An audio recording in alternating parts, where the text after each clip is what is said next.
Blouse చూసి నేనేదో బయట కంప్యూటర్ వర్క్ చేపించినా అని అస్సలు అనుకోకండి. వీడియో లాస్ట్ వరకు చూడండి. ఐడియా నచ్చితే ఫాలో అవ్వండి. ఇంకా ఇలాంటి ఐడియాస్ కోసం ఛానెల్‌ని సబ్స్క్రైబ్ చేసుకోండి. ఈ డ్రెస్ మా పాపకి బతుకమ్మ అప్పుడు వేస్తే ఎంతమంది అడిగారో డ్రెస్ డీటెయిల్స్ గురించి. సో, ఇక్కడ కనిపిస్తున్న బ్లౌజ్ పీస్ చాలా మందికి ఐడియా ఉంటది మీషోలో తీసుకున్నది. సో, బట్ అది నాకు శారీకి మ్యాచ్ అవ్వట్లేదు. ఏం చేద్దామా అని ఆలోచిస్తే నాకు ఈ ఐడియా వచ్చింది. జనరల్‌గా ఇలాంటివి నేను చాలానే స్టిచ్ చేసిన.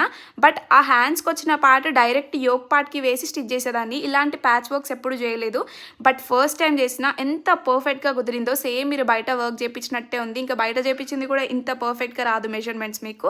అండ్ లెహెంగా కోసం ఆపోజిట్ బేబీ పింక్ కలర్‌లో 2 మీటర్స్ ఫ్యాబ్రిక్ తీసుకొని 2 ఇన్ 1 బాడీకి కూడా లెహెంగా ఫ్యాబ్రికే వేసాను. ఎప్పుడైనా ఫ్రాక్ లాగా కూడా వేసుకుంటది అని చెప్పి. హ్యాండ్స్‌కి, నెక్, వేస్ట్ దగ్గర కంప్లీట్‌గా ఎంత పర్ఫెక్ట్ ఫినిషింగ్ ఉందో మీరే చూడొచ్చు. ఐడియా నచ్చితే ఇంకా ఇలాంటి ఐడియాస్ కోసం ఛానెల్‌ని సబ్స్క్రైబ్ చేసుకోవడం మాత్రం అస్సలు మర్చిపోకండి. Thank you for watching and bye.